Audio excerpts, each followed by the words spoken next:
Afternoon, sir. Hey, buddy. How are you? Um, okay. Hanging on. Yeah. Yeah. Yeah. Long day at the course today, and we at the Crocheting household right now are under the weather. So Oh, no. Did you get hit with the bug?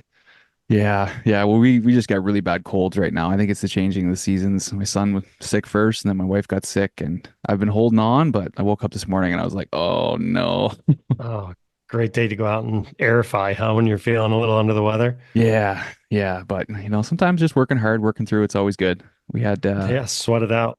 Yeah, we had five guys. We got 9 holes aerated, cleaned up, and top dressed and brushed and holes back in place. I didn't think we'd get that far. Wow. That's impressive. Yeah, so we'll do the other 9 holes tomorrow and then probably go back on Friday with a little more sand and the roller and do what we can. But I mean, with five guys, we're just kind of getting through right now. Sure. Sure. Do what you can. That's all right. Good. Yeah, we had a Good. bit of a So, funny one too yesterday. We did the practice green. Our practice green is probably the biggest green in North America. It's massive. It's so big. It has its own garden. There's a garden in the middle of the green. It's thought you were like going to say it has its own zip code. it's massive. You could probably have like 24, 30 different holes out there, and we have six, so it's spread out. Wow. Yeah.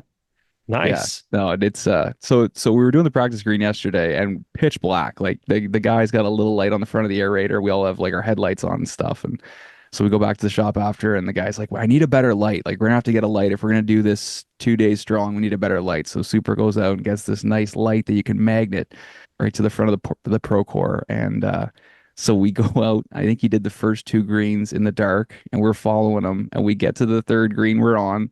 I go to one of the sides of the greens where the pile of cores are, and the flashlight's in 1,000 pieces. Oh, no. Oh, no.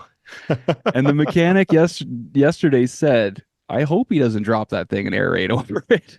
Oh, no. Whoops. Oh man, but it was one of those things too. It just brought everybody together. Everybody thought it was funny. It was the mechanic came flying out as soon as he saw the picture come in on the phone. He came out to chirp and it's just, He called it. oh He called it. yeah. Well, he called it. Oh yeah, he was making sure everybody knew that. But yeah, it was fun. It's good to have those things and not have somebody blow up and get all upset. And now the day's ruined. It's just Yeah, laugh right. about it and Just move on. roll with the punches, man. Like stuff's gonna break. We know that.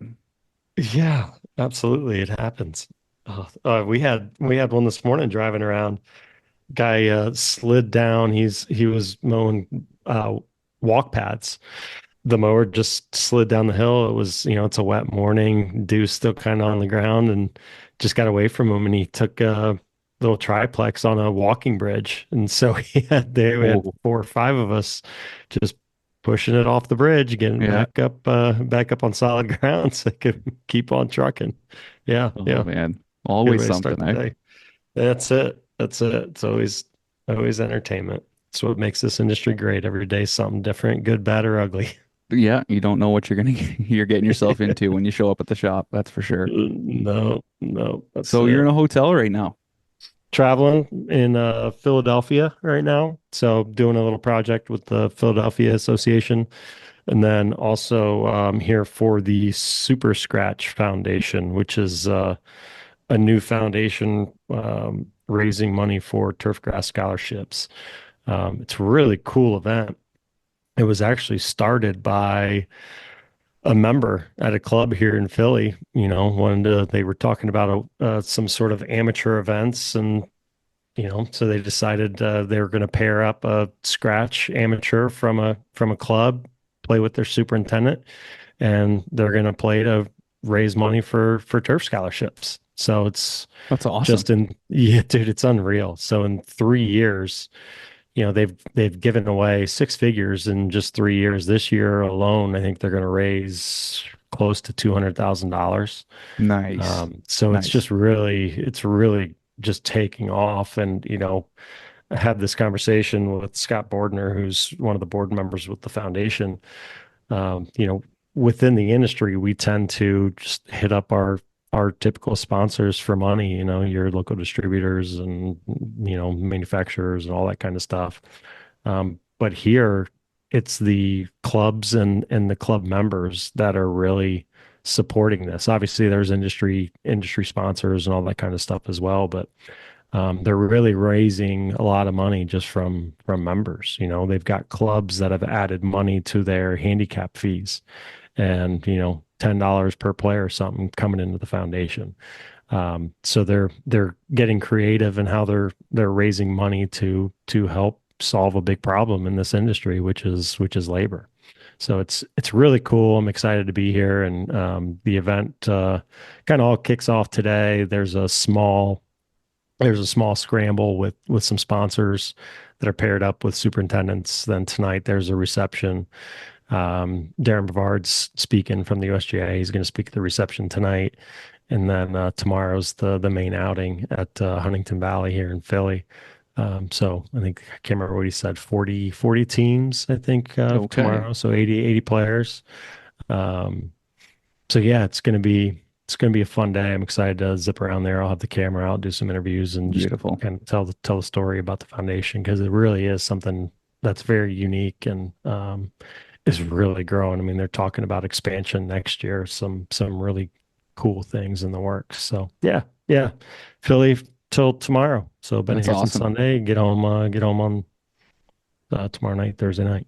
I like how it's kind of bleeding into different areas of golf. How there's other Yeah, people, members at courses, people that are involved with the industry that want to, that want to help. They want to get more jobs. They want to get more people working. Our golf courses are never going to get any better or are not going to be yeah, maintained properly if we don't have the right people doing it. So taking care that's of it. people from the other end, that's fantastic. Really Yeah, happy to and hear that. there's we've been having this conversation for the last few days out here. It's every club has some sort of caddy scholarships, Evan Mhm. scholars and all that, and there's a lot of support for caddies, and that's raising money. And obviously, it's a great thing. It's a great reward for caddies to be able to spend their time working on the course and get some help, education to further themselves, whatever career it is. But there's really not much out there to raise money to keep people in golf. And so, this core group of members here saw a need, and they're doing something about it. So it's Awesome. really cool to see people from outside the industry recognize the importance of superintendents and the importance of helping people find this career path. So yeah, it's a really, really neat organization. And again, I've heard about it for the last couple of years. Um, but I'm just happy to be part of it and see it all in person. And so far, it's been a great week. It'd be great to see that expand, go to different states and maybe even different countries. It'd be Well, something that could really yeah, take off.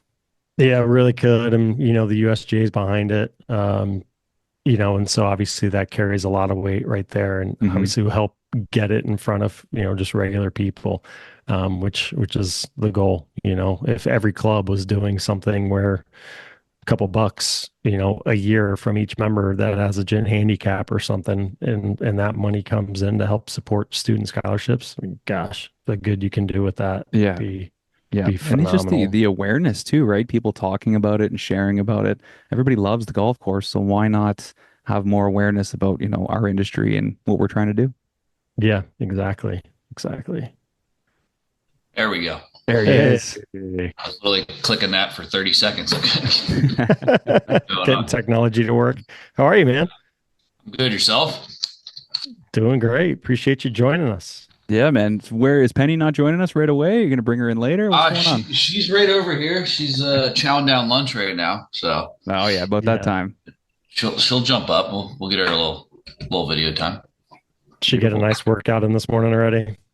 Yeah. It was a scramble today. We had a busy morning, so she was Oh man. yeah. Right into the mix, eh? Jeez, the morning scrambles. Yeah, we bumped. We got earlier tea times now. The past couple of weeks, we just opened the clubhouse, and we're still trying to figure out how to get ahead of everybody. You guys are done with the clubhouse, huh? The project's finally put to bed. Uh, phase one is done, so we still got another 6 months. So the building's open, but not done. So we're getting there. How much fun is that project been, Justin? Oh, it's been a lot. I mean, fun in ways. I don't know if fun would be the first word I would choose to describe it, but no, it's we've had a crazy couple of years with the weather and the rain, and the the site the building sits on is pretty unique and just uh it's logistical challenges, and we've had permitting issues and just one thing after another. But we've gotten over the big hurdle of getting it open. So you're kind of putting all your hands in all the different buckets, eh? we had you could have said it perfectly. We had our first green committee meeting with our new group a couple weeks ago, and that was like the main topic was just my new chairman was just mind blown at how much we do that doesn't have to do with the golf course. I'm sure everybody feels that way, but you're the jack of all trades. You get called into everything, man. Yeah, it's a good thing at the end of the day, right? It keeps you involved in everything. You can have your hands on stuff, so things can go the way you'd like to see them go. But at times when has nothing to do with the golf course, you can get sidetracked. But good and bad. But it's makes it fun too, right? I mean, the extra challenge, new stuff, and I'm trying to think what's a good example of something that, like building water fountains, right? I don't know, like something I've been dealing with lately that I never thought I'd have to deal with, but yeah. Where are you building a water fountain out there? We have a big fountain right in front of the new clubhouse. Oh, really? Yeah. We had some great historical photos that show it up front, and we tried to, bring the new clubhouse to make it look like the original one as much as we could. And there was a fountain up front. So, I'm like the fountain guy now. So that's the thing, right? You do one little project and then all of a sudden now you're the expert. So you get called in for everything. 100%. Nobody was like, hey, by the way, like you're going to be, figuring out these fountain things. It was just like you get the call to get water to the fountain and then power. And then now you're the fountain guy. Now I'm the guy. Yeah. So. Turf Today is sponsored by Toro. And did you know that Toro has a full line of work vehicles? Whether you're hauling materials, towing equipment, or shuttling VIPs, Toro has a vehicle for you. Their Workman series is your go-to for power and payload capacity, and the Vista series is perfect for guest transportation. They also have a super comfortable ride. Plus, Toro has tons of options to customize your work vehicles, including all electric models. So check that all out at toro.com. For those out there that aren't familiar with you, go ahead and just introduce yourself. Tell us a little bit about yourself. Justin DePippo. I'm the superintendent at Bel-Air Country Club. Been here 7 years, I think, around there. Been on the West Coast now a little over 10 years. Before that, I was at LACC. Before that, Ronamick Golf Club back outside Philadelphia. So before that, back east, worked outside Philadelphia, Ronamick, Kennett Country Club, Hartfeld National, just Philly clubs. Went to Penn State for turf. But yeah, been out west 10 years now, and it's hard to believe that over 10 years I'm starting to feel more like a local than I refer to myself as an East Coaster, right? Or back home, but like you start hitting over 10 years, you're like, it's been that long, it just goes quick. So I'm going to see a bunch of your old stomping ground fellas here. I'm in Philly right now for the Super Scratch. So Darren's actually speaking at the reception tonight, and awesome, hanging out with Bordner and all those fellas. So yeah, nice, good times. I'd love to make it back for that one of these years. I talked to Bordner about trying to get some West Coast action in there. No, he said you're on his short list, that's for sure. So there you go. Get ready for the invitation next year. I'll be ready. Good. Nice. Who are you playing with? I'm not playing. I'm just covering. Oh, so okay, covering. Okay, cool. Yeah, just doing. Did some work with the Philly chapter for some other projects, trying to help get people involved in the industry, and then just the visit happened to coincide with the Super Scratch. So cool. Gonna hang around, do the reception tonight, and do a bunch of glad handing tomorrow. Nice. People can't wait. Yeah, awesome. Yeah, it's good times. So I got to ask you, does that make you an Eagles fan, Justin? Being from Philly? Birds. Go Birds. There you go. So, been a lot of Eagles talk on this podcast, so it's good to have another fan. Yeah, that's a hell of a city for major sports, right? You guys have all the same. They're all in one parking lot, right?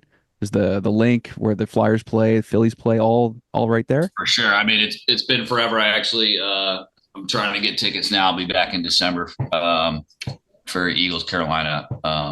Just booked my flight, so now I'll book my Eagles tickets. That was Nice. step There you one go. was book flights home. Two was Eagles tickets. So, um, but yeah, now out here everything's spread out. It's so different. We got new stadiums left and right. I mean, we had both the Clippers and Lakers playing in the same stadium. Now you got Chargers and Rams in the same stadium. I mean, it's like the opposite. Yeah. Yeah. Well, now you guys are in the Big Ten out there. Did you go to the USC Penn State game the other day? I was there. That was awesome. Yeah, it's a hell of a finish. First half wasn't looking so great, but no, what a finish. No, it was awesome. Yeah. So the property you're at, Bel-Air, is pretty special and extremely unique. Talk a little bit about the property and maybe some of the challenges, because there's, again, that terrain out there is pretty special. Tell us a little bit about it. The best way I put it is what makes this place special is also what makes it very difficult. And it's the terrain, the logistics of getting around these. We sit in the foothills of Bel-Air, so we wind our way through these canyons that are extremely tight. If anything had been 40 yards wider or 40 yards smaller, it like wouldn't have fit so well. It just wouldn't have flown moved through the property, and somehow these tunnels fit in perfectly. So we have 4 tunnels that are made to the size of a golf cart. Well, actually, a golf cart was made to the size of the tunnels. This is a great way of putting it. And then we have the swinging cable bridge on 10 that, you tee off over a canyon and then you walk across the bridge and suspended bridge and get to the 10th green. So, I mean, just those little highlights there, just kind of explain just how you got to get around here, make it fit in your way through tunnels, using a bridge. So you could just think any large equipment, fairway mowers, utility vehicles, rough mowers, anything bigger than a golf cart, you're either backtracking in and out of a canyon or, we just had a new intern start the other day and I said, look, the long way getting around here is usually the right way to get around here. Like you can take the shortcuts everywhere and cut across, but no, it's special. I mean, just the views, the vistas, the elevation change. I mean, it's just all part of it. And it makes it super unique. The fact, 1925 or 1926 when the course opened, the fact that you could lay something out so well without drones and, modern equipment, it's just, it's pretty special. So it's really golden age architecture at its finest. Yeah, I've never been as nervous as I was driving around and through those tunnels. How many carts do you get banged up every year driving through those tunnels? We keep our golf cart fleet is like 4-year max, and it's tapped out by 4 years. I mean, it's just we lease because by the end of 4 years, the tunnels need to get repainted probably 3 times a year. Oh And man. the carts can barely make it 4 years. I mean, just usually there's somebody playing bumper cars or just clipping the sides the whole way down. So yeah, that it's just like part of it. Keeps the guys honest though. They gotta be smart out there. Yeah, luckily we're a predominantly walking course. I can't imagine if every group out here was 2 carts. I mean, I'd probably be towing a cart in at least once a day. So, these No question. things break easily these days, right? Like everything. Yeah. So, like we've got a custom trailer actually that will lift a cart up onto and pull it out of the tunnel. Your towing capabilities and fixing capabilities are pretty limited when the tunnel's 53 inches wide or 56 inches wide, whatever it is. So Wild. Well, talk to us a little bit about your crew. You guys have a big staff there. You guys do a lot of different things, or does it slow down a little bit in the winter for you? we've got 36, and outside of 4 seasonal interns, which we do fill in the summer and winter, everybody's full time. So big team, very tenured crew. I mean, our average tenure is like 18 or 19 years now. Wow. Which is really, really cool. We've got 4 or 5 guys that are 40 plus years, and then, more than half are that 20, 30 year range. So it's cool. It's nice to be a part of, and, not having constant turnover. A lot of guys are well versed and trained and can move around into different jobs. But the winters slow down a little bit. Days get short, right? It cools off. But we're still steady with golf. I mean, that tee sheet just crams in. It's full from 7:30 to 2:30. and then even the evenings, it's just the, guys that want to come out and play 9. So we stay busy up till dark. We actually have 2 large spotlights on that bridge from the 10th hole, which are above the 18th green looking down. And that really buys you an extra 15, 20 minutes of golf. I mean, guys can still see, hitting their shots up 18, and, they're out here till dark every day. So no, we slow down a little bit. But it's still busy. We stay busy. And with the full-time staff, right, we're rifling through vacations, and, you get through your summer and all your events and member tournaments and stuff. And then, I try to let all the guys use up vacation through the winter months and play catch up and, kind of prep for next year. So you mentioned the tenured staff. Obviously, the cost of living in LA is not exactly the cheapest in the country. How are you able to keep those guys around? And I've got to imagine it's a haul for them to get there, right? I mean, they're not living local. Yeah, I mean, that's really the only way around it is a lot of these guys commute in. It's nice with golf course work starting pretty early in the morning. So, I'd probably start earlier every day. If we were fully electric capabilities, which we're slowly working towards. But, being a 5:30, 6 o'clock start every day, these guys can get up, beat traffic, get here. And, if you're leaving by 2:30 every day, they're beating traffic, getting out of here. So that's really where, we can make up for that. So not too many people live close. I mean, it's like, the affordability of housing out here it's a little crazy. But that helps work around that. And then, the club, takes care of the team pretty well. You got to stay competitive. We're competing with, obviously other clubs, but, any sort of outdoor work, right? Contractors and construction. And so just, we're always trying to stay competitive and keep raising that bar. And it does really help having a really tenured team. So when somebody new does come on, they're learning the ropes from a strong team, strong group. We don't have a large group of, newbies or something, right? So you kind of get sucked into that culture and vibe right away, which I think really helps. It gets people started on the right foot, and they see that's how we operate as a whole.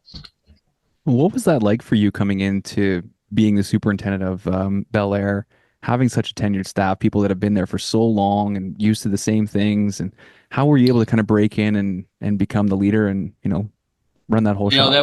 That was definitely something I had to think about and consider when taking the job. And especially, I was on the younger side too. So adding to that, right, you got a lot of older veteran individuals who've been doing things a certain way a long time. And, you could very easily just come in as the, young buck and kind of trying to change everything or stepping on toes a little too much. So there's definitely a balance there.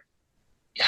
I'm trying to think the best way how I got through it. I mean, look, I thought of it constantly of how can I, get these guys on board making a shift, right? There's always a shift, new superintendent or new course, and really tried to do it in the most respectful way possible and really try to make it, instead of me telling or making people do things, it's like, hey, how about we try it this way? Or how do you guys feel about this? Like, make them a part of the decision or a part of the change. And yeah, I mean, that probably half the things they talked me into doing differently, than the way I wanted. It was a, back and forth thing. And they got on board with the stuff that I really wanted to do that, either put out a better product or something, or was more efficient way. And then at the same time, they were like, no, yeah, actually, we've done it this way here, and this is why, and this is best. And, they proved me otherwise. So I would just say making it like a team effort and not just me directing, right? Just let them be part of the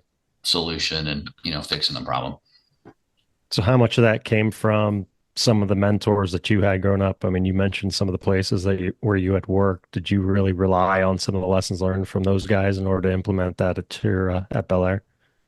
Yeah, for sure. I mean, right before coming here, I was at LA and, 36 holes, really big team. And, it was like 70, 75 people. So, and same thing, they had a pretty good long tenured staff there. So I had gotten to see that,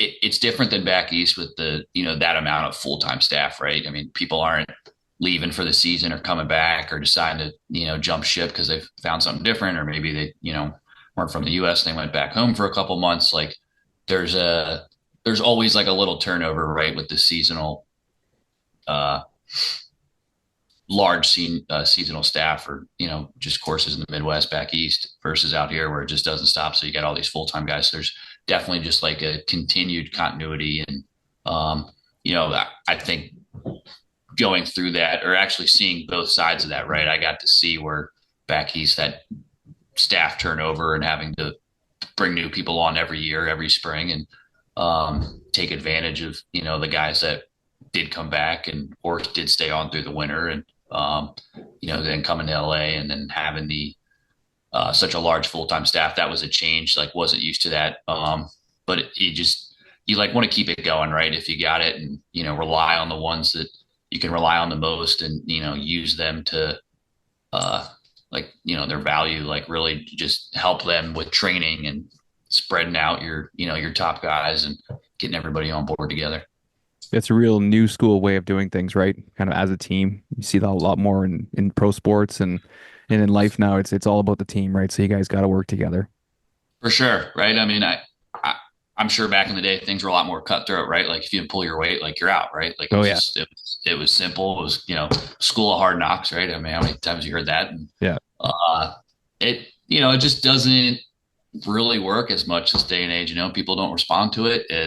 It definitely, back then, I guess, when it was easier to hire people, or, people, it was just an easier way of doing it. But now it just definitely takes a little more hands-on, a little more training, and making it a team effort, and making people a part of it, which, there's probably a lot of benefits there that you don't see right at first. Like, now you're delegating more, you're empowering people more.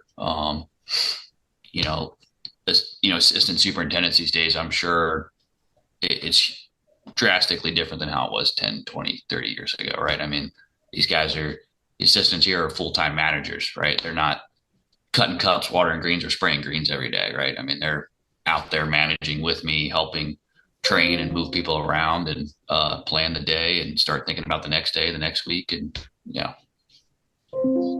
How is the golf industry, golf community different in LA than anywhere else you've been before? LA just, look, I think traffic affects everything out here, right? It's such a big spread out city. Like you can't, even like the chapter meetings or association meetings, right? You're not like, oh, let me shoot over 30 miles real quick, right? I'll be there in 30 minutes. I can do the morning meeting and play golf and get home. Like it's 30 minutes for 2 miles. Yeah. Right. Everything's so like bubble focus. Sorry. Let me see if I can shut off. Good. My email is just blowing Popular up. guy. Yeah. Too many emails. It's not a good thing. Guy's looking for fountains to get installed, eh? I don't know how to mute your email. So, sorry. No, it's fine. Right. What'd you say? Sorry. Let me jump back in here. No, we were just talking about how golf in LA and just the industry in general is a little different. It's like it's more, it like feels more spread out, right? I mean, it's just like it's harder to get around. You plan everything in your bubble, and with things being such a long commute. I mean, if you try to do just meeting up for lunch, it's like harder to do. I mean, it's you kind of just stay in your bubble. So you kind of you got your pocket, and your couple local guys that you maybe see a little more regularly, but it just that the traffic and how big and spread out the city is, and there's not a whole lot of golf in the city. I mean, there's a handful of clubs. But yeah, sorry, can you hear that in the background right there? That's all right. You guys are having fun. Yeah, that's awesome. That's a happy birthday right there. Oh, nice. Anytime it's somebody's birthday, we the whole crew, 36 guys, are singing, hooting, hollering, and we do a cake, kind of just break it up a little bit, put everybody on the spot for a day. So heck yeah, that's great. That's awesome. So does the traffic and everything, does that cause logistical challenges for deliveries, equipment deliveries, chemical deliveries, all that kind of stuff? Is it a hassle? All the time. Yeah. You could have a delivery here. Some of these drivers will want to get out early, and they'll be here an hour early. They'll be here at 4:30 in the morning, 4:00 in the morning, or they're 2 hours delayed because there's an accident on the 10 or something. I mean, it's just, you never know. Even with the staff, if there's an early accident on the 405 or the 10 or something, right? Next thing you know, my phone's blowing up and there's like six guys. Hey, I'm stuck while not moving. And yeah, it's just like part of it. I'm used to it now. You just know that it's happened. And once you've done it enough times, right, you kind of know what that plan B, plan C looks like. And you're ready to go. But yes, like sod deliveries, so you got stuff coming out from the desert and fertilizer deliveries. I mean, every delivery here takes a little extra work for sure. I've definitely said that a few times. Well, I gotta ask, we're talking about LA right now and a prestigious country club. So there's got to be some movie stars or some athletes or somebody coming out there. Yeah, no, we get our fair share of the entertainment scene. I mean, it's LA, like you said, so there's a good bit of who's who bopping around, and whether it's members or guests, there's somebody out here every day that you'd recognize or see. But That's kind of wild. Just driving around, yeah, just not knowing who you're gonna see that day. And oh wow, love the new yeah, movie. it's funny. You don't realize it as much because like you whoever it is you might recognize on TV or something, right? And then golf clothes, golf attire, you got your hat down. I mean, you just don't even realize it, right? You'll just, and when you're out here, right, you're kind of in the grind sometimes. Your head's in the zone. You're just like not even paying attention. And, yeah, you don't even realize it till later. Somebody, oh hey, did you see blah blah blah? I'm like, oh no, I didn't even realize it. But yeah, no, there's a good bit of that out there. You're a celebrity in your own right, though, out there. I mean, you, Mr. 30 under 30, right? Yeah. Tell us about that. Feels like a while ago now. No, that was cool. I really just wasn't expecting that. I was shocked, really, that me to end up in that magazine, right, or pick for that, and but it was cool, right? I mean, shining a light on our industry. I mean, I was, I was at my kids had his school's parents' dinner last night, and I'm meeting all these other dads, and they're the one guy's like, wait, so what do? You studied agronomy, you're at a golf course, and the one dad just like in front of everybody, he's like, this is awesome. Like, he's like, all I meet are financial advisors and lawyers and blah blah blah. And he's like, you're the only agronomist at this party. I was like, yeah, probably, yeah. It's like, no, I can't help you with your lawn. yes, yeah, it actually always leads into golf, right? Like, hey, when can we play golf? Yeah. But no, the Forbes thing was cool. I mean, just I think the coolest part was just shining light on like what we do as superintendent, right? Is in the sports section with Olympic athletes, right? I mean, it's like crazy to think about, but cool to see, and that I think you see a lot more of it just in general the past couple of years of people really appreciating what we do, what goes into it.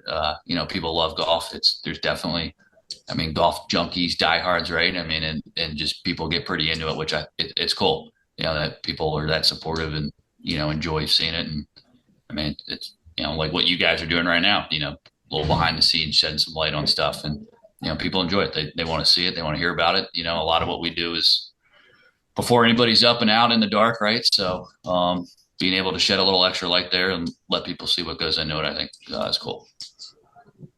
You might be the only person I think that's had that kind of recognition, right? I can't think of anyone else. Not that one specifically, but there's definitely, there's plenty of bigger hitters out there than me. Cool to be recognized as a superintendent, though. When I first read it, I thought it had something to do with something else you were doing in your life. So it is really cool to see that they're focusing on this kind of stuff. Yeah, I think that's maybe why, I don't know why, what the exact criteria was, but they obviously looked at it and felt like it was unique in a way, and which it is. I mean, what we do is, I mean, there's only like 16,000 golf courses in the U.S. and there's not. You think of all the other careers out there and what you can go to school to study for. It's a small group, really, to shed such a big light on something like that. It's pretty cool. Did you ever find out who submitted the nomination? Yeah, no, my wife did it. Yeah, I know. No, did she really? Wow, yes, there you go. Yeah, Nice. Everybody's like, oh, I wouldn't admit to that. And I'm like, why? She told me she was doing it, and I was like, I literally like kind of laughed at it, and like, yeah, okay, like, yeah, That's awesome. Yeah, what a supportive wife.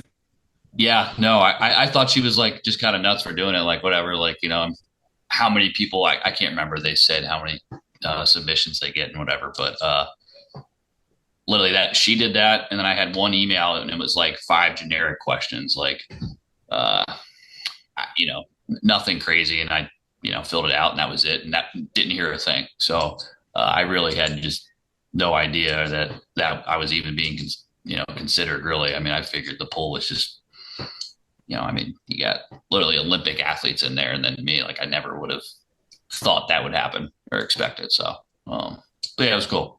Who are some of the other names in that edition with you? Do you remember?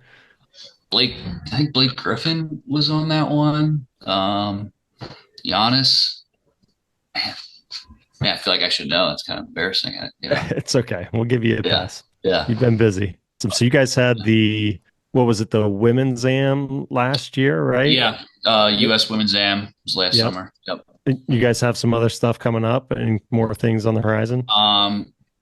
Curtis Cup 2026. So that's, on the horizon. They just finished up this year's Curtis Cup in Sunningdale. So, we're the next host site for that, which we're looking forward to. The women's am last year was great. It was a big golf year in LA. The Open was right up the street a couple months before. So, I mean, we're 2 miles up, a couple miles up the road. So, a couple Few months miles apart. in 45 minutes. Yeah, yeah. Yeah. And you probably did it a handful of times, but yeah. Yes. No, being able to, both USGA events right up the road from each other, 2 months apart was cool. So that was, it was a fun year here in LA for sure for the golf scene. But the AM was great. Everybody, we put on a good show, especially getting through that construction project that really provided some logistical challenges to hosting a, championship like that for, it's really like, you could call it a 10-day event really, right? So just that was nuts. Not having a clubhouse and getting through a championship like that, but we did, and golf was great, and that's really what it's all about at the end of the day, So another little blessing there is just like even without a clubhouse or having somewhere where all your carts are stored. I mean, simple things, taking deliveries and stuff. It once the event's going on, right? Really, it's all that matters is the golf. So the players really enjoyed themselves. They were still able to put on a good event for them. That was cool. Yeah. No, so we're prepping for the 26 Curtis Cup and the 2030 Mid-Am. So both on the horizon for us. Yeah. Right on. How much do you enjoy hosting those big events? It's fun. It's definitely a lot of extra work, right? I mean, the early days, late nights, and, it's every day, especially the, leading up to all the prep that goes into it before it even starts. But it's fun. It changes it up, right? It's a break kind of to the every week, every day, every year schedule. It's great to be able to put on an event that's nationally televised and you get to some great exposure and you get to showcase your property. I mean, look, everything we do every day is for, golfers to enjoy, membership to enjoy. And, at a private club, when you get to open it up a little bit and let the outside world see, usually what everybody doesn't get to it, it's cool. It's fun. It's nice to just break up the normal, schedule of things and just mix it up. Yeah, it's always exciting. Me and Brian have been a part of a few of them. Well, Brian's been a part of a lot more than I have, but Yeah. it's something we talk to a lot of people about. One of my good buddies, Bobby Cook, we were chatting about you the other day. It sounds like you guys spent a lot of time together. I was like, give me some dirt. Let me know, like, what have you guys gone through? And he said he's a great guy. He said we worked a lot together. We've had a lot of great times. He says he worked hard and he's obviously, at a good course and everything. So I was trying to get some dirt from him, but he wasn't giving me anything. Nothing. Oh, that's good. But I'd love to hear some memories. If you have any Bobby memories working with him, I know you guys worked at Riviera together and LACC. So if there's anything from those tourneys. That was my first time out here when me and Bobby worked together at Riv for the now it's the Genesis. I can't remember what it was then. But that's actually what got me to move out here was that Genesis with him at Riv. It was, I don't know, 75, 80 degrees sunny in February. And, I went back to Philly and, it was like getting off the plane, 35 degrees or 40 degrees or something. What are we doing here? There. Well, actually what I was doing was I tell a lot of the younger guys this story. I got back and, we're digging in frozen ground, like transplanting a hedge. And I was just like, just left shorts and, Polo sitting on the 18 hillside at Riv watching the Sunday finish with Bobby. Like, I was like, man, what am I doing? Like, I could be out there doing that or over here, in the Carhartt bibs, trying to dig through frozen ground and, chains snapping off the hedge and, just everything's harder when it's frozen and cold. Oh And, yeah. I was just like, all right, I think God's telling me which way I want to go. I was on the fence, like, do I make the move? But, and that one really kind of was like, all right, I'm gonna give this West Coast thing a shot. So that was the jump when I decided to make the jump out west. You ever see yourself leaving the area? No, I really enjoy it out here. I mean, it would be hard to imagine myself doing that. I got young kids out here now getting pretty settled in and really got a good thing going here. Membership super supportive. Being at a great club with support and having a good team really makes it hard to leave. Like I said, we got 70 and sunny pretty much all year round out here and working outside like we do. I don't think there's anywhere better to be doing it. And, just as good of a club. I mean, the really good membership here. We're really a golf club about what we're all about. Everybody that joins here because they want to play golf. We don't offer a whole lot else here from the social side or, there's like a couple tennis courts. That's it. There's no pool. There's, not a lot of the country club type stuff. It's really about playing golf. So, from our side, superintendent side, right, we're all about the golf course. So it's just, it's a good thing here and it's very supportive. And, it's, we can always keep raising the bar. There's always new stuff to work towards and, working on. And, so yeah, hard to ever imagine giving that up or leaving that. So it's really what you'd look for, right? When you're trying to find the move. So yeah, exactly. We got to ask you about the Navy SEALs visiting the golf course. Oh, it sounds kind of crazy.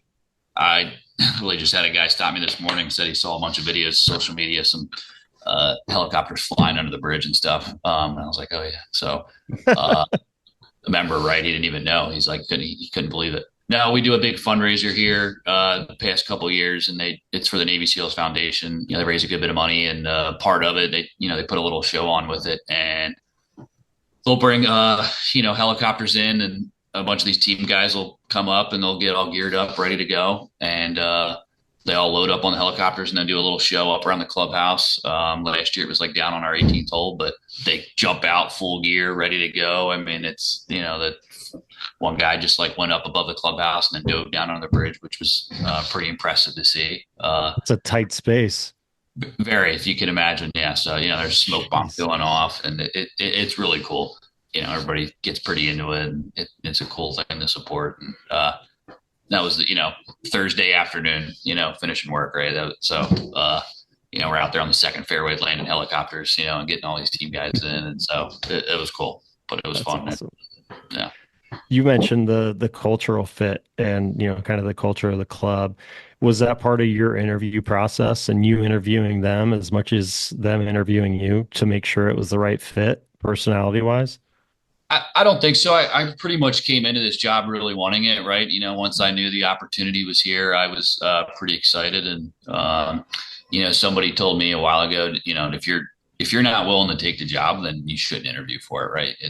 You're not really going to be all in if that's not how you're going into the interview process, right?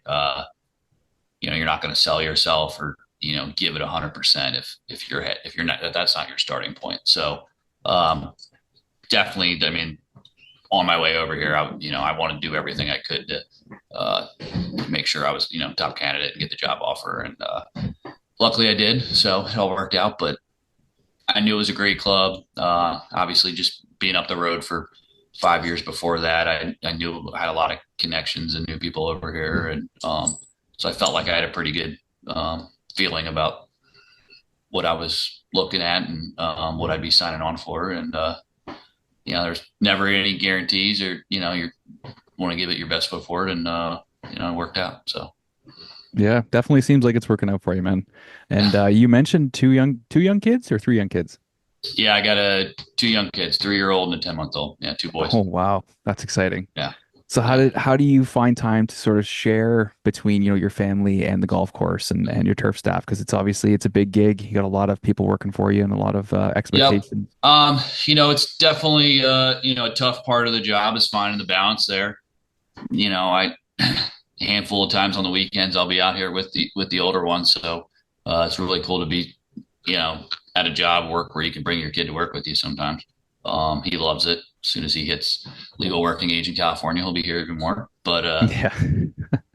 But no, that kind of comes back to, or touched on it earlier, being able to delegate and rely on people. I really try to rely on my assistants and, the managers here, equipment manager as much as I can, really try to empower them as much as I can. And doing that, should give me a little freedom to, whether it's coming in late or leaving early or, uh, try to find the balance there. But, more often than not, it's a 6, 7 day a week job. And, um, I think the only way to do it is just have good people you can rely on, so trying to teach them as much as I can and make them more valuable and a key part of the team and um, empowering them to make decisions and be comfortable doing it. And, just try to support them as much as I can.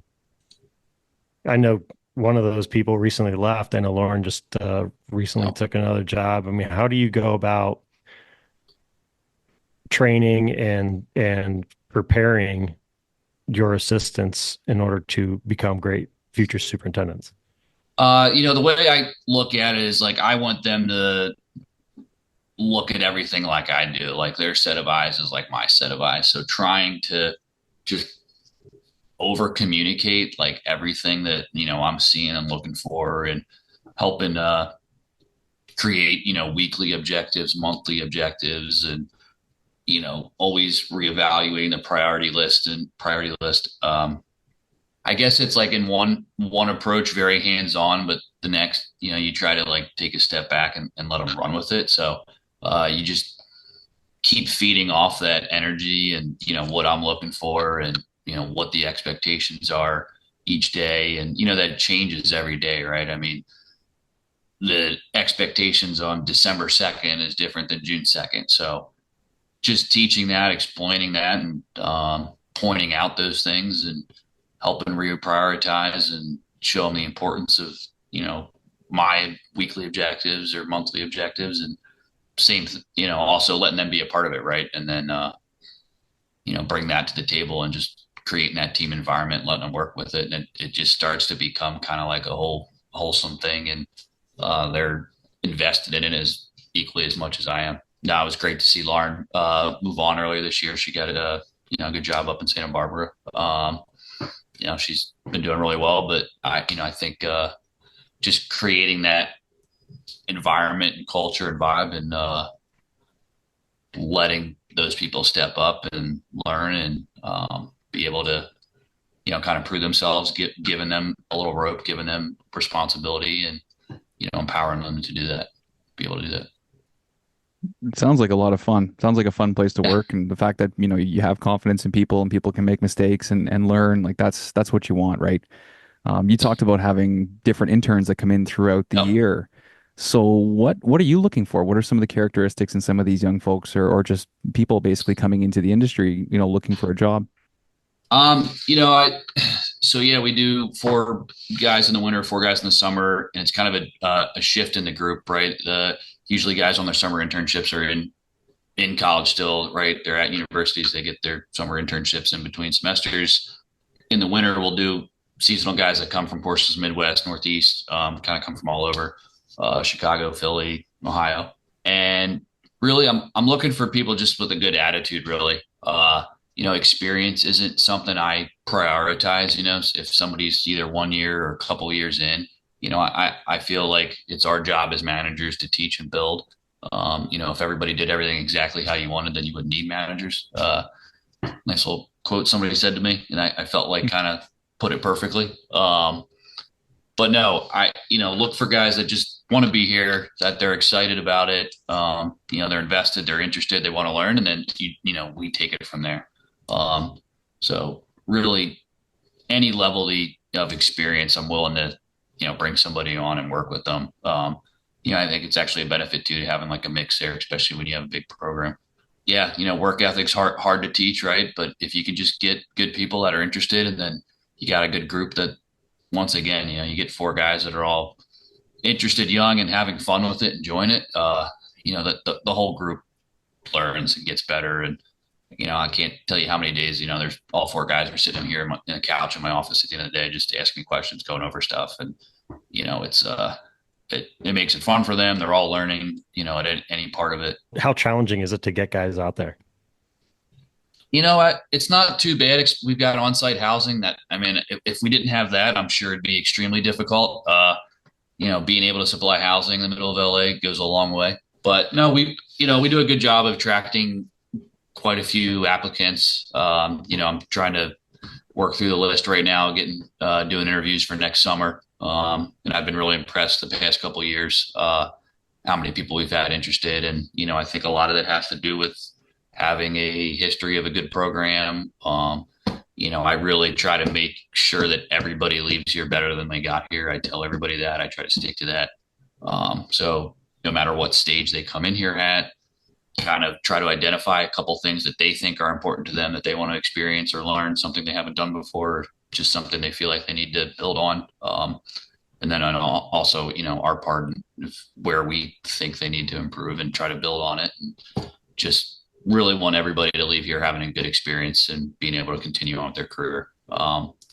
It's such a huge part of it. There's not too many industries where it's good to bounce around from job to job, right? Or go work for four different guys in 4 years or four different clubs. And, but in ours, it really is a lot about exposure and, letting these guys get to experience as much as they can and, build their own path. Yeah, I was surprised you didn't come back out for the Penn State career day out here. I thought you'd be out here getting some interns, man. I got a nice pick, actually. There was like 6 guys, all Bel-Air alumni guys that were there, which was cool. Okay. Did make me a little jealous. I wasn't there. I wish I could have gotten back. We had like one of our busiest weeks ever last week at the club, so I was just like, member, a couple big parties, and there's just too much going on. But yeah, I get it. I'll flip it up. I want you to tell us about the shoe collection. Wow, you got that one. So it started with the big one over there. I don't know if you can guess who wears a shot size 24 or 25. Jack. There you go, Shaq. Yeah, nice. I was at this wife had a work event, and there was like floor seats of the Lakers and like autographed guitars, and I mean it was just everything was thousands of dollars, whatever. And then there's a Shaq shoe like in the corner that I don't think anybody even saw. And I went over, it was like literally like $100, $150 or something. Nobody had bid on it. It was like the only thing that was even, remotely affordable. And a couple of weeks later, they hit me up. They're like, "Hey, we got bad news, good news. Bad news, you didn't win, but good news, we already gave the guy who won his shoe, and we didn't realize we had 2 shoes." So they were like, nice. I guess they had been packaged separately, and they already gave it away, and they were running through and found this other signed Shaq shoe there, game worn signed Shaq shoe, and they were like, "Do you want it?" And I was like, "Yeah, of course." I mean, so I wasn't the highest bidder, but I did get the Shaq shoe. Nice. Did they still take your money though? Did they take your bid? Yeah, they took my bid. I mean, it wasn't a thanks for bidding here. Here's it was for a good cause. So you're right. Still had to contribute. That's good. The other 2 are just Allen Iverson, right? Grew up AI in his prime. I was a big AI fan. The answer. Yep. And then the other one, I don't know if you can see, that's Dr. J, which is pretty cool. So the old Converse. Nice. Has he played out there at all? I used to see him at Socket all the time. He used to come out and play. Not to my knowledge, no. Not that I've seen. But okay. So any big names that kind of caught you off guard out there? I'm not really supposed to say. Fair enough. Hate to say that, but that kind of place. That kind of place.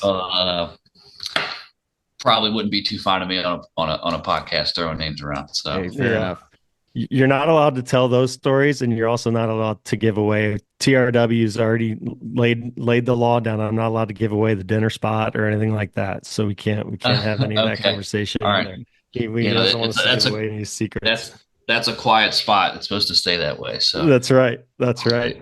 I but just had a that's fun fun. one. I was gonna ask, like, my only experience with Bel-Air would be my childhood. One of my favorite childhood shows was The Fresh Prince of Bel-Air. And there's actually a golf episode where they go golfing. Does that have anything to do with the country club? No, they I don't know. I think they filmed. This has come up before. Like, where do they film all the golf scenes out here, right? Like, so many things get filmed out here, and but no, nothing was out of Bel Air. I can tell you that. Okay. Yeah, usually it's probably just at a Muni or Yeah, yeah. somewhere down the road.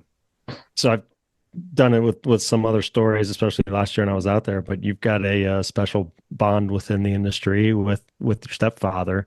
Talk about his influence on your career. Well, yeah. A lot of people don't make the connection right away because the different last names, which is funny. That's actually that you just brought up a story that comes to mind because of that There we go. connection. There we I go. I can't wait to get some stories about you from him later tonight. uh, he you have to ask him if he remembers this one. I was at the Women's Open, and there was a huge storm came rolling through. I mean, trees were down, restrooms were flipped over, and they were unsure about us going back out or if play was going to finish. It was in between shifts. It was during the day, and everybody was prepped and ready to go back out. We weren't sure exactly what we'd be able to do, and if they were going to let play finish and then hold off. So there was a lot of confusion, a lot of trying to figure out what to do, and we did get sent out. A little confusing about front nine, back nine, and what holes to avoid. And somebody, we were just picking up sticks to start. And this guy next to me, I couldn't tell you his name, didn't know him, but he was there volunteering, he was working. And he just starts going off about, USGA agronomist and Darren specifically. And I'm just kind of like jaw dropped. This was years ago. I was pretty young at the time. And, had some choice words for Darren of what he thought of him. And, I looked at him and I said, hey, somebody taught me this early on in my career. And it's probably good for you to learn too, but it's a very small industry and a very small group. But that guy you're talking about is actually my stepfather. And he just like Oops. jaw dropped, looked at me and goes, don't hit me, don't punch me. I'm like, what? Like that even caught me off guard because I was more like thrown off that the guy was doing this and then turned it into that. And then he disappeared. He didn't come the rest of the week. That was it. So No way. yeah, he was done. Never found out who he was. I'm not sure if he's still in this or not, but Wow. good learning experience for him, wherever he ended up. But yeah, so Yeah. So yeah, tell us, again, Yeah. kind of going back to tell us about his influence on you. Well, I mean, he really is the one who got me into this. It started as a high school job. When he kind of came into my life and he got me a job at Hartfeld National just as like a summer job to try out, and I just kind of fell in love with it. And I've stuck with it ever since. But he, pretty early on, he got me into it and was like, hey, here's if you want to start here, a couple good superintendents to go work for, and he definitely had a involvement, but not like super hands on as to hey, you should go here, or hey, want to go work at this club, or he really let me figure out my own path. But definitely, it was always cool to be able to go to him and say, hey, I'm seeing this, or what do you think of this, or why do you do this? And I mean, I probably had a million of those questions early on, like, why do we have to do this way? Or why can't we do this the easier way or whatever? So, but no, it's been really cool to be in the same industry as him over the years. And, there's a good bit of that in our industry, right? I mean, a lot of people get into this because of a family member. I mean, right? Look, Yeah. Yep. you could speak on it.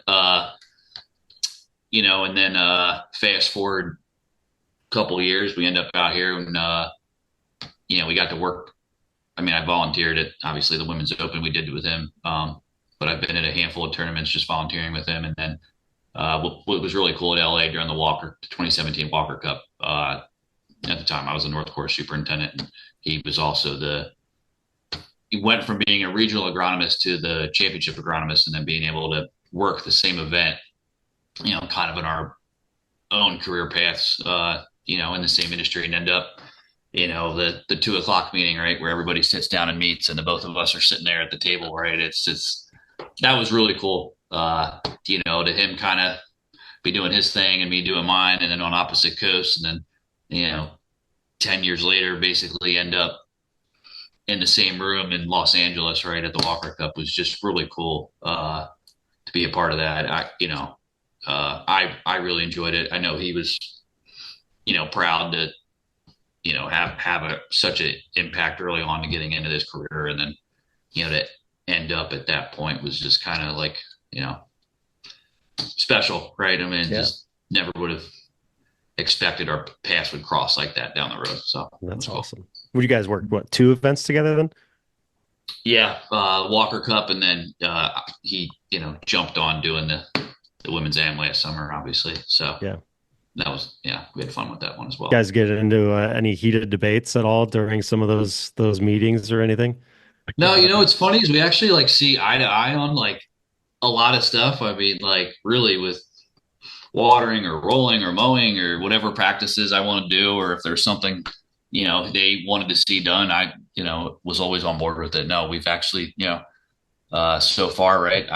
We'll see. We got some future events possibly we might be working together. So, but in the past that we've been on the same page with everything. So, which has been cool, right? It's like even easier. Just, there's no arguing. It's been fun. So, yeah. I know I've seen you kind of traveling around, various events and supporting some of your friends and peers in the industry. How beneficial is it for you to go to these other events, other courses, and just spend some time with other superintendents? And, how has that kind of impacted you over the years? I think it's a huge part of it. I said earlier, exposure, right, and going to work for different clubs and stuff. And, another way you can continue to do that later is, go to these championships or go to these events or, go tour, a friend of yours project while they're under construction. I mean, there's just always so much to learn and see. I mean, the bar is constantly being raised. There's constantly new equipment out there and new ways of doing things, and just being able to, go see this stuff and bounce ideas and hear what other people are doing in different parts of the country and, different grasses. There's always something to pick up. I mean, just every time I feel like I get on a new property, and especially when you're with, superintendent buddies where you guys can, talk about whatever you're dealing with that summer, that year, or, challenges you've had. And, then you end up, making good connections. And then you got, you're moving young turf guys around, working with each other. And, it's really like a big part of it.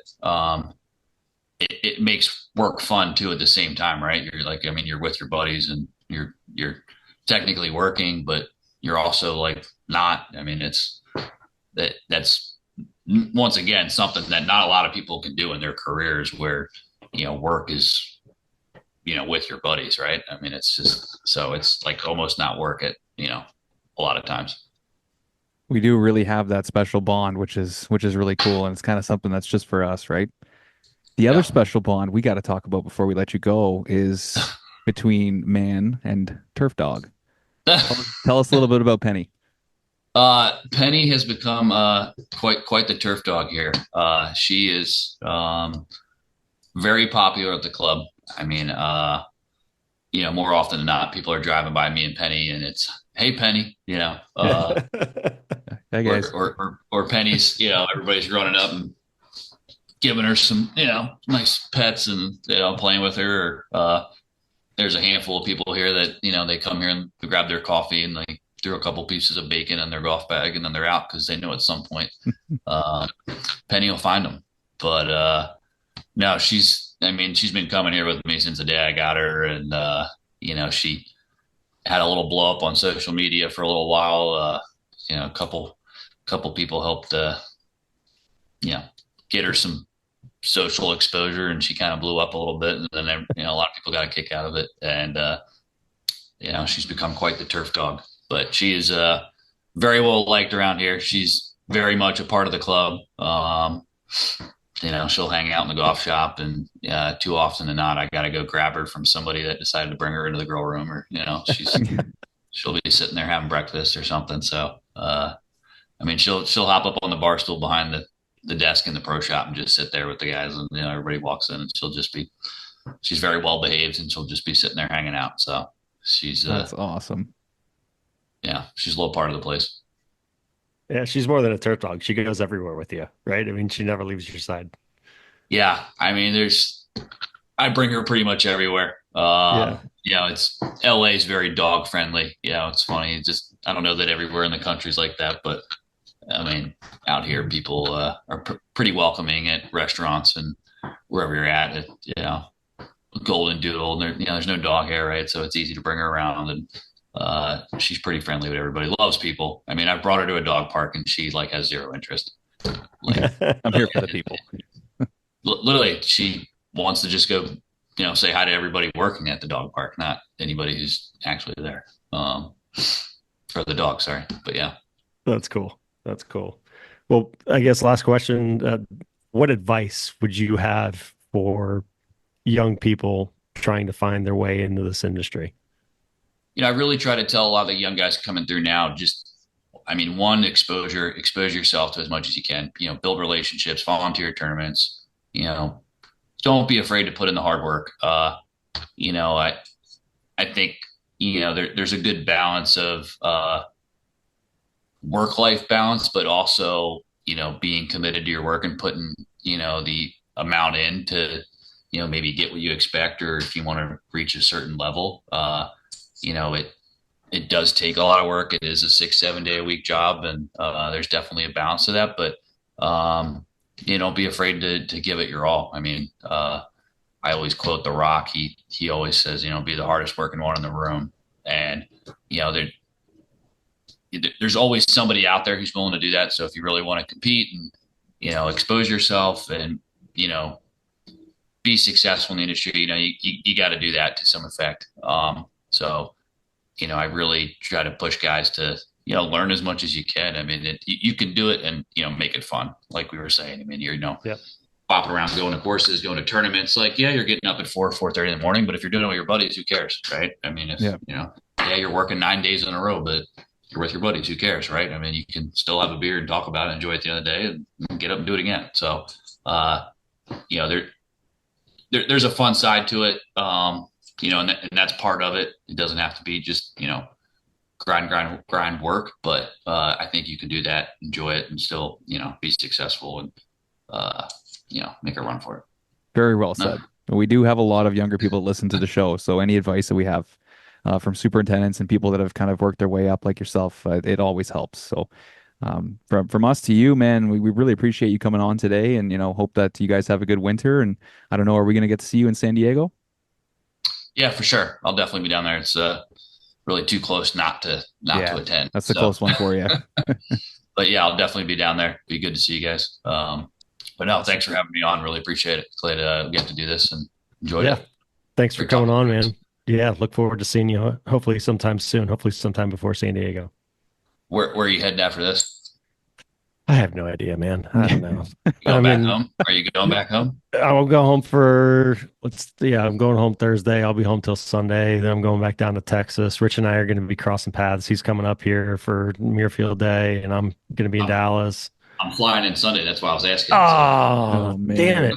Yeah, no, I got kids lacrosse Sunday morning, and then I leave for Dallas Sunday afternoon. So yeah, I'm bummed. It's my first time in like 5 years. I'm not going to be able to make that day. So I'll be crossing paths with you. I think I land at like 2:30 on Sunday. So yeah, I'll probably see you in the airport then. So all right. Bummer.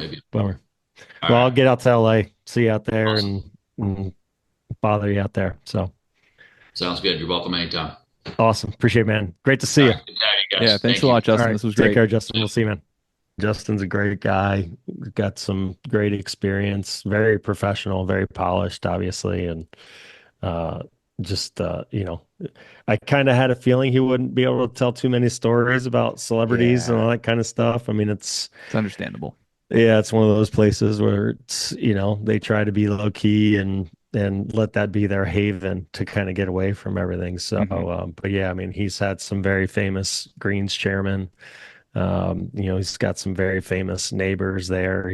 The dog has just wandered into some very famous people's houses right there, and they're always welcoming of Penny coming into the house and stuff. So it's like, yeah, it's a very cool, unique spot that he has there in Bel Air, and he's definitely found a good fit for him.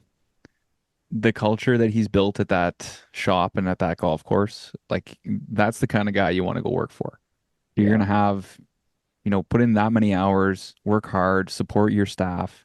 Like that's awesome. We need to hear more about that. We need to hear more about yeah, people creating that culture and having that kind of that fun on the yeah. golf course. Yeah, no, it is. It's a lot of fun. It's a cool place. I've been out there, been lucky enough to go out there a couple times and hang around with Justin and the team. And it is. It's a fun vibe. Justin is very involved, I guess politically at the club, for lack of a better term. Like he was talking about all the different projects and all these things that he's a part of out there. And so he really does. He's had to build that staff and trust the staff a lot to handle a lot of the day to day because, like most directors, they're pulled in so many different directions. You've got to be able to rely on your people to implement the vision for the property, and they do it, and they have a lot of fun doing it too. Yeah, no, it sounds like he's got a lot going on because he is the Yep. director of the golf course and the grounds, right? So these, whether it's fountains or cart paths Yeah, or right, greens, right. he's taking care of everything. That's right. Everything but the golf itself, right? So Yeah. it's yeah, yeah. It's a big task. It's a big task. So and the clubhouse they built is just unbelievable. You have to Google it and check out their clubhouse. Yeah. It's When somebody says phenomenal. something's open and running, but not going to be completed for 2 more years, like that's going to be a nice place. You can't Well, just and half-ass that. they've been working on it, I think, for at least 3 years. Oh I my mean, goodness. Wow. yeah, that's when he was talking about having the women's am out there without a clubhouse. I mean, they built a temporary clubhouse up there for all that. I mean, it was literally just tents, very, very nice Hmm. tents. Yeah. But yeah, I mean, they went a couple of years without a clubhouse and hosting major USGA events. The women's am's a very high Hmm. profile event. And yeah, tackling all that without a clubhouse, pretty unique. That's wild. Yeah. Yeah, He's definitely yeah, done well for himself and all of yeah, that, all those hard things, all that difficulty, it pays off, right? So he's come through and yeah, now he's got all the experience and it's always nice learning the property. It always takes a few years, right? But then you learn the yeah. property, you know where everything is, you know how to work everything properly. I think he's in a really good spot there. I'm happy for him. Yep. Yeah, he is, and he's earned it too. I think that's, maybe one of those misconceptions that some people have about people at some of these jobs, obviously with the family ties there and, his stepfather being championship agronomist for the USGA, think it was just kind of handed to him. But no, man, he's worked his butt off and he's earned every single thing that he's got in this industry because the guy he's a sharp guy. He knows what he's doing, and you can tell just the way that he runs his team and talks about his team too, right? I mean, it's Hmm. he's done a wonderful job moving his way on up. All right, man. Okay, buddy. We'll stay in touch. Yeah. Enjoy All the right. rest of your trip and then the turnaround on the weekend. Yeah, thanks, man. Get well. Okay. Take care. All right, see ya.